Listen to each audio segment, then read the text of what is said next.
UP BJP में मचे घमासान के बीच दिल्ली में थोड़ी देर में बीजेपी मुख्यालय में बहुत बड़ी बैठक होने वाली है।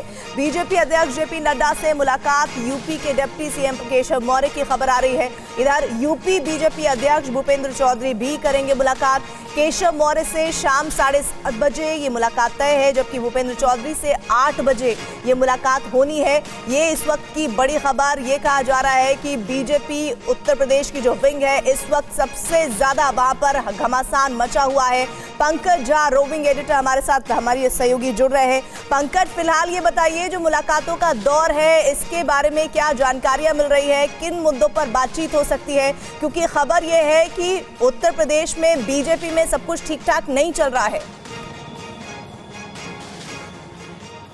देखिए, इसमें कोई दो राय नहीं कि यूपी बीजेपी में ऑल इज वेल नहीं है। ये जो रविवार को बीजेपी प्रदेश कार्य समिति की बैठक हुई, उसके बाद ऐसा लग रहा था कि कार्यकर्ताओं के बीच ये मैसेज जाएगा कि सब कुछ ठीक है, पार्टी में सब एक है। लेकिन उसके बाद हालात और बिगड़ गए हैं। अगर आप देखिए यूपी को लेकर के, तो इस तरह यहाँ देखिए तो दो कैंप, यानी सीएम योगी आदित्यनाथ का कैंप और डिप्टी सीएम केशव प्रसाद मौर्य के कैंप के बीच में एक तरीके से तलवार खिंच गई है। जो आपने केशव प्रसाद मौर्य का वो बयान सुना होगा कि सरकार जो है उससे बड़ा संगठन है। आपको बताऊं कि पिछले कुछ कैबिनेट मीटिंग से भी गैर हाजिर रहे हैं केशव प्रसाद मौर्य। तो ऐसा माना जा रहा है कि आज जो बीजेपी के राष्ट्रीय अध्यक्ष जेपी नड्डा से केशव प्रसाद मौर्य की मुलाकात होगी। इस तरीके के सूत्र बता रहे हैं कि बहुत जल्द या कभी भी ऐसा हो सकता है कि सरकार से निकालकर केशव प्रसाद मौर्य को संगठन में कोई बड़ी जिम्मेदारी दी जा सकती है। क्योंकि जिस तरीके से केशव प्रसाद मौर्य ने अपना स्टैंड लिया है, उसी कैबिनेट में जिसमें योगी आदित्यनाथ हैं और केशव प्रसाद मौर्य दोनों हैं, उसके साथ दोनों के तालमेल ठीक नहीं। हालांकि कोई नया मामला नहीं है,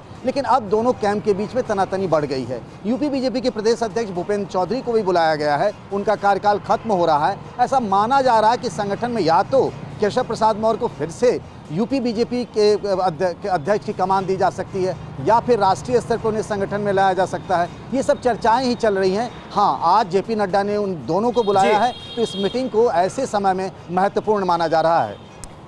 यूपी में बीजेपी की जो दुर्दशा हुई लोकसभा चुनावों में, जितना बड़ा झटका लगा, ऐसा तो नहीं पंकज की हार की गाज गिराने की किसी पर तैयारी है, और उस बात का भी इस मीटिंग में जिक्र हो सकता है, एजेंडा यह भी हो सकता है क्या?